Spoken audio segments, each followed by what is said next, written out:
နောက်ဆက်ခြင်းနဲ့တွေ့ကြုံသောအခါတဲ့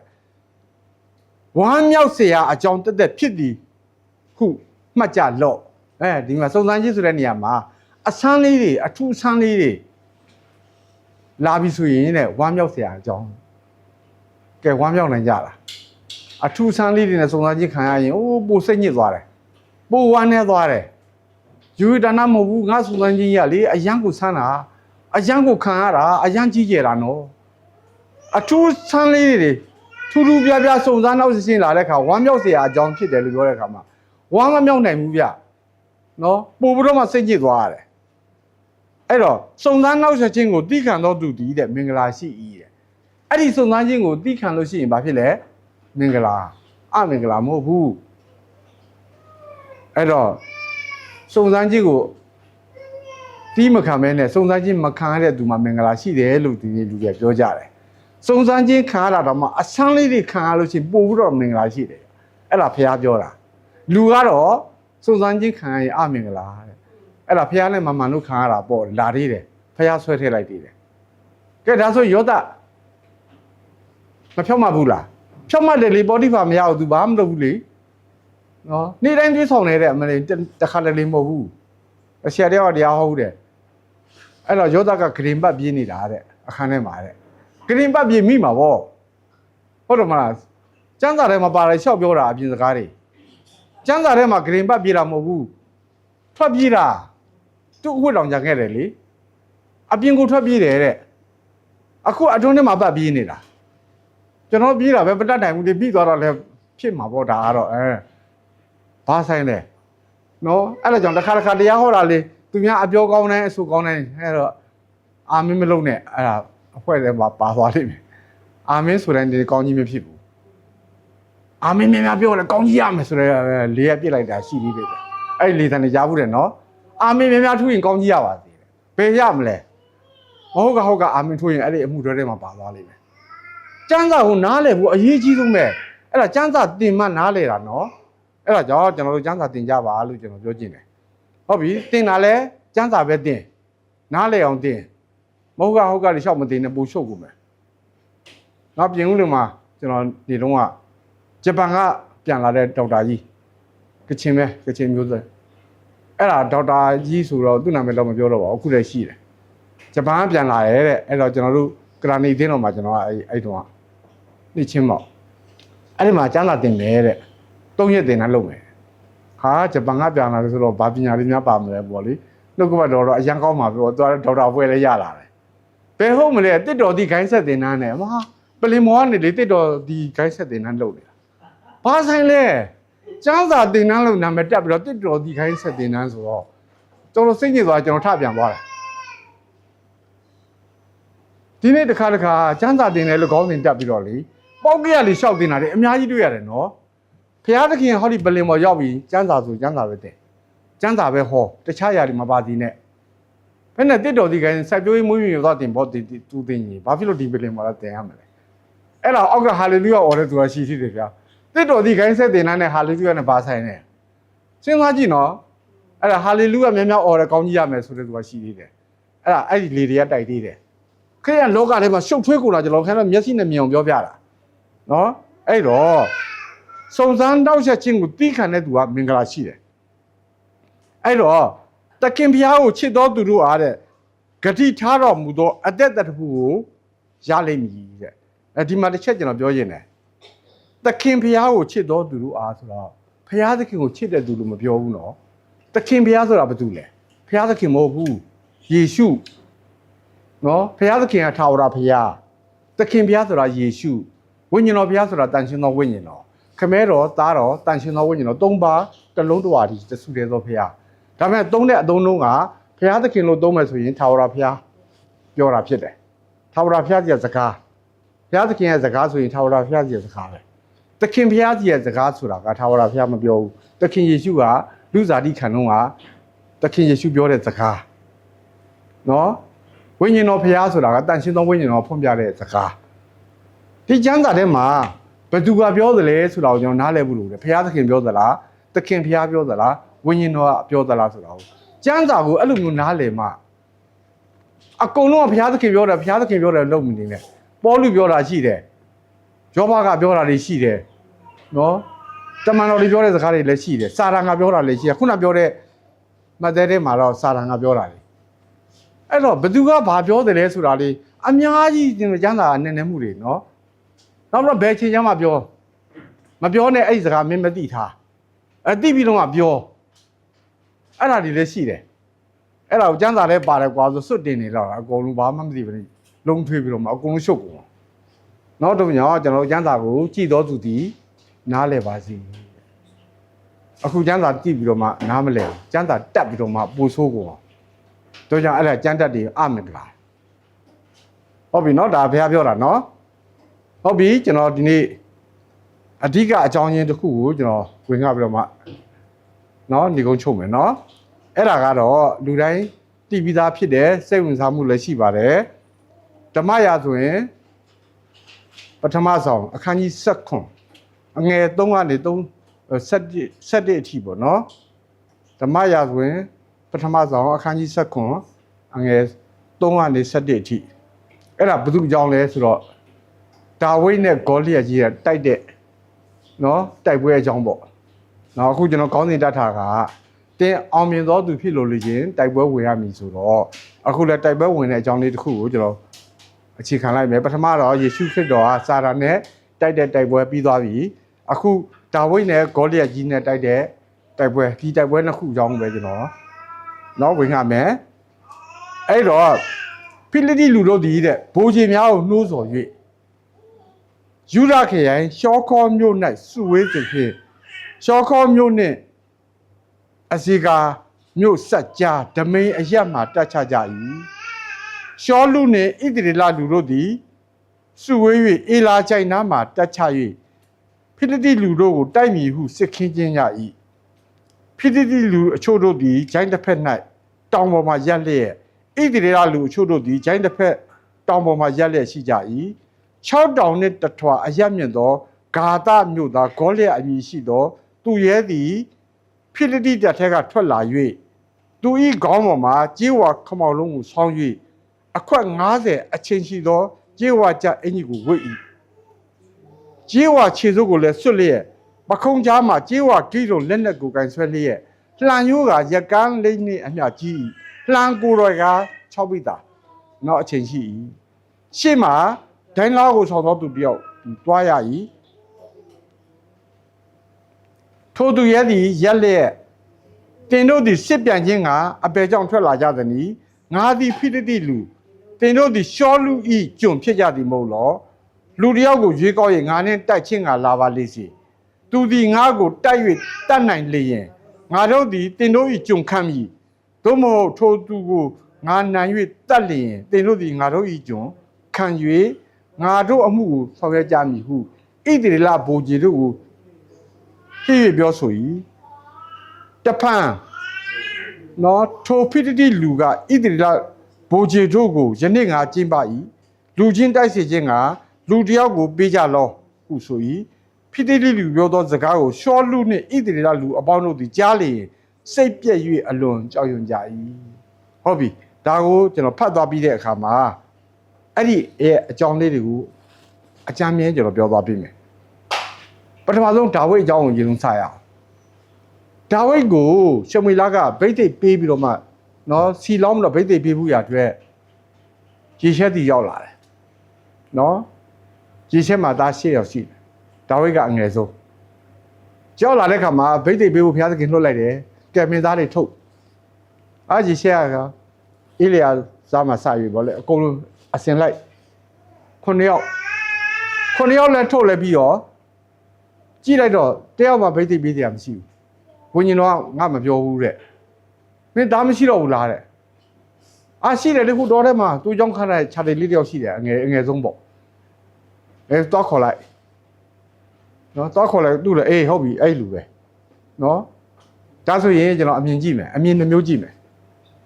အဖေကဘသူ့ကိုမြင်လဲသားတွေထဲမှာထောင်ထောင်မောင်းမောင်းနဲ့ဗလာကောင်းကောင်းနဲ့နော်သူ့သားအကြီးတွေနော်အရွယ်ရောက်တဲ့သားတွေကိုသူမြင်တယ်ဒါမိဘအပြင်ပေါ့နော်ဖျားသခင်ကအဲ့လိုမမြင်ဘူးလူမြင်တဲ့ကဲဆိုမြင်သည်မဟုတ်ဆိုတော့ဖျားသခင်ကမဟုတ်တယောက်မှမဟုတ်ဘူးတဲ့ အဲ့တော့ခုနခြားဒီလေးသိုးကြောင်းနဲ့ခေါ်လာတယ်ဒီ DP ဆိုးဖြစ်မှာပေါ့လေကြည့်ရမှာစတော်ရဲကနေခေါ်လာတာဟုတ်အေးဟုတ်ပြီအဲ့ဒီတယောက်ပဲဒါကြောင့်လူအထင်မကြီးပေမဲ့ဘုရားသခင်ထင်ကြီးတယ်နော်ဘုရားသခင်အမြင်ကနော်လူလိုမဟုတ်ဘူးသူကတော်ရဲလာတယ်စုပ်စုပ်ပြက်ပြက်နဲ့သူ့ကြောင်းနဲ့တောင်မွေးလေးလဲပါမယ်နော်စုပ်စုပ်ပြက်ပြက်အဝတ်စားလေးတွေတိုးရင်းဝတ်စားလေးနဲ့ဆိုတော့ဘယ်သူမှထင်ကြီးတယ်မရှိဘူးဟိုမှာတော့တခါဘိသိပေးတယ်မဆိုတော့ဣရိယာဘာတို့မစရည်ဆိုတော့အကိုကြီးတွေကထောင်ထောင်မောင်မောင်တက်တက်ရရနဲ့တန်းစီပြီးတော့နေမှာပေါ့နော်မလိုဘူးတဲ့ဒါကြောင့်ဘုရားသခင်ကဒီအထင်ကြီးတာကိုလည်းမကြည့်ဘူးအထင်သေးတဲ့အရာကိုလည်းဘုရားသခင်ကခရူးဆိုင်တယ်လူအထင်သေးတာကိုလည်းဟုတ်ပြီသူပဲသူ့ကိုငါဘိသိပေးမယ်တခါတည်းစီလောင်းမလို့မှဒါဝိဒ်ကိုဘိသိပေးလိုက်တယ်ပြောချင်တာကအခုလူတွေကလေယာတုရှိတာတွေဂုံရှိတာတွေပညာတတ်တာတွေအဆောင်ရောင်ရှိတာတွေဘွဲရတာတွေဒါတွေပဲအထင်ကြီးနေတာခင်ဗျားတို့ကျွန်တော်တို့လိုလမ်းတစ်ပြေးက6တိ6ချက်ဘယ်သူမှထင်မကြီးဘူးဒါပေမဲ့အဲ့ဒီလူတွေကပဲခရစ်တော်စီပို့နေတာလူတွေအများကြီးဒီအတင်းတော်မှာ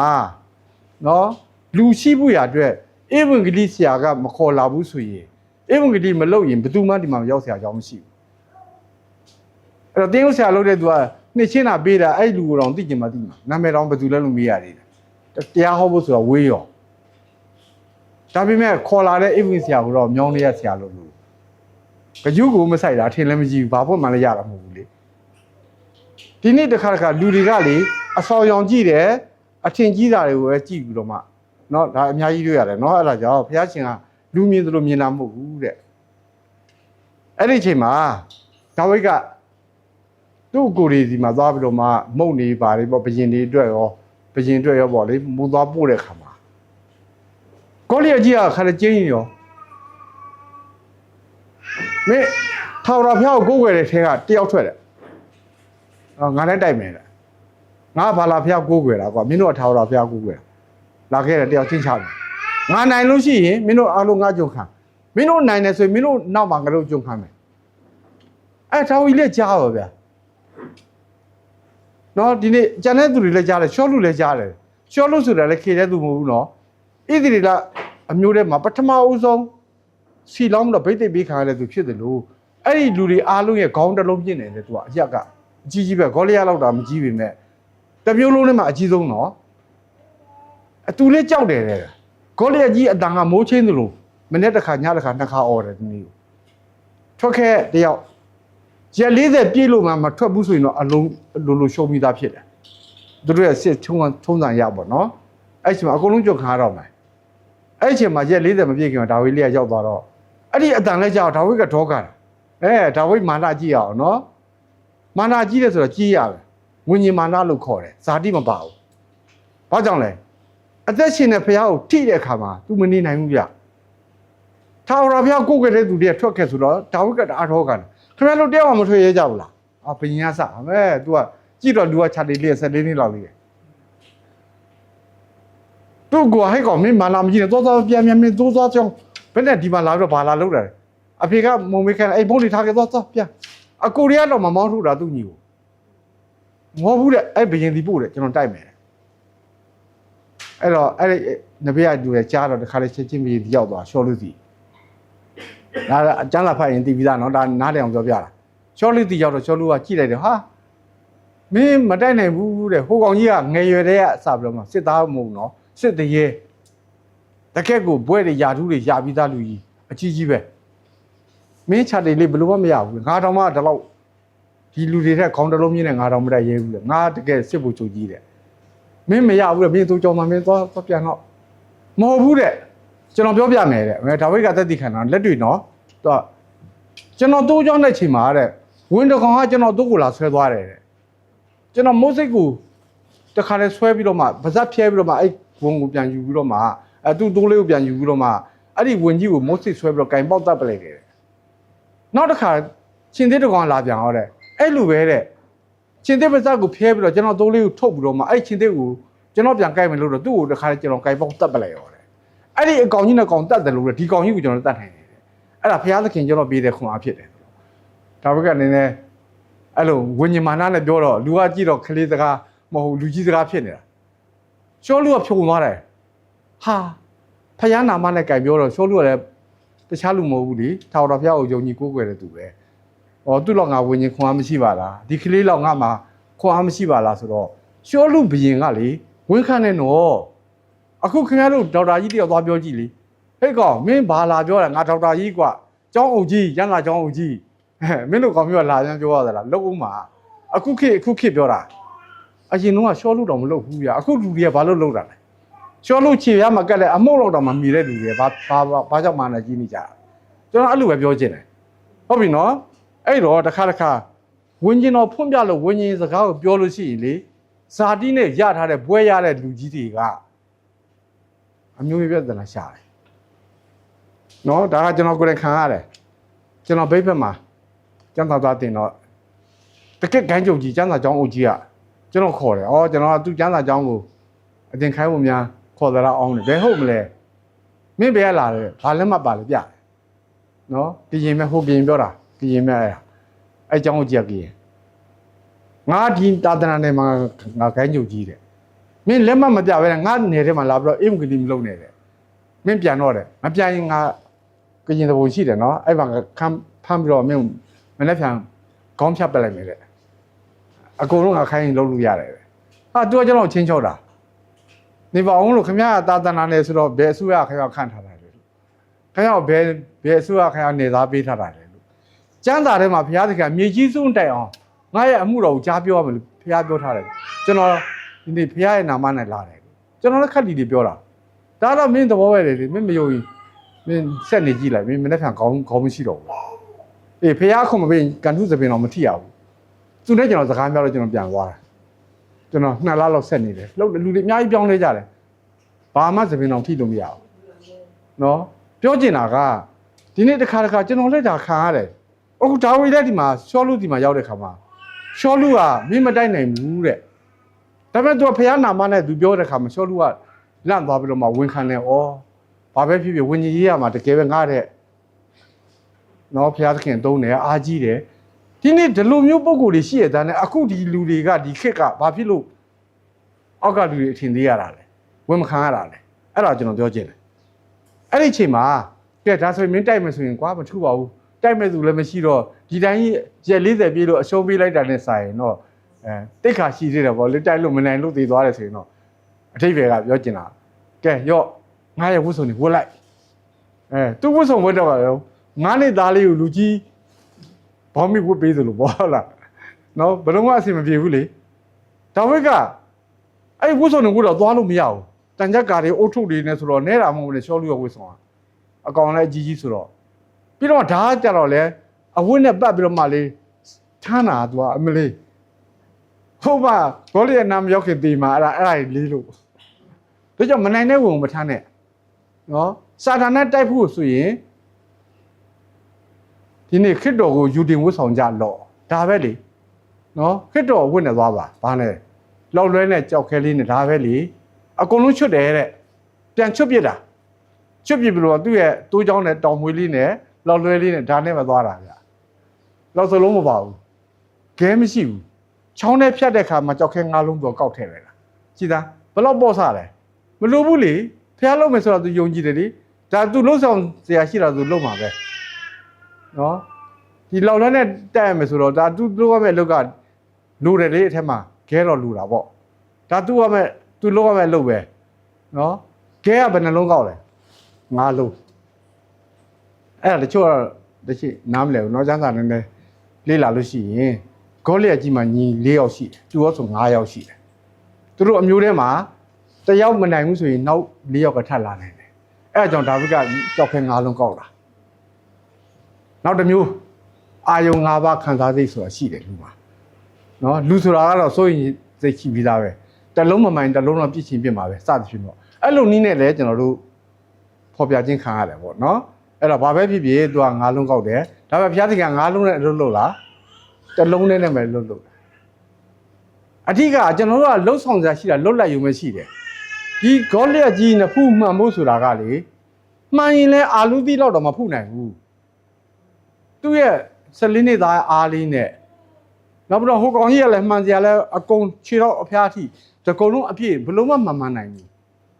အဲ့တော့ယေရှုနာမနဲ့ဆိုပြီးတော့ခုခေတ်ပြစ်ထက်လိုက်ပေါ့မျက်စိမိတ်ပြီးတော့ သွားကျင်တဲ့နေရာသွားပေးစီ remote control ကဘုရားသခင်ကြိုက်ထားတယ်ဒီမင်းနဖူးတက်မှန်ဖို့ရအတွက်စမ်းစာထဲမှာနော်မှောက်လဲတယ်ဆိုတော့ရေးထားတယ်နဖူးကိုမှန်တဲ့အခါမှာမှောက်လဲတယ်မှန်လို့ရှိရင်ပြလက်လံလဲရမှာပေါ့ဘာဖြစ်လို့မှောက်လဲရတာလဲနော်အဲ့ဒါကြောင့်ဘုရားသခင်ပြောင်းပြန်နံပြစ်တာအဲ့တော့ကျွန်တော်တို့ယုံကြည်ခြင်းရေးကြည့်တယ်နော်တို့ကညယုံကြည်ခြင်းနဲ့တိုက်တဲ့အခါမှာဒီနေ့အဲ့တိုက်ပွဲအောင်သွားတယ်အဲ့တော့ခရိယန်ရဲ့အသက်တာမှာလည်းကျွန်တော်တို့ယုံကြည်ခြင်းနဲ့တိုက်ပွဲဝင်မှုရေးကြည့်တယ်အဲ့ယုံကြည်ခြင်းမပါရင်ဘုရားသခင်စိတ်တော်နဲ့မတွေ့နိုင်ဘူးတဲ့အဲ့ဒါကြောင့်စာတန်ကိုတိုက်တဲ့အခါမှာနှုတ်ကပတ်တော်နဲ့ပဲတိုက်ဖို့အရေးကြီးတယ်ဆိုတာကိုကျွန်တော်လူရင်းတူရှင်းပေါ့နော်ဝင်ခါကြည့်နေရောက်စီတိုင်းဘုရားကောင်းကြီးပေးပါသေးပွဲတော်လည်းရှိတဲ့အတွက်ကြောင့်နော်ကျွန်တော်တို့ဆက်လက်ပြီးတော့မှပွဲတော်ပါဝင်ကြရအောင်နော်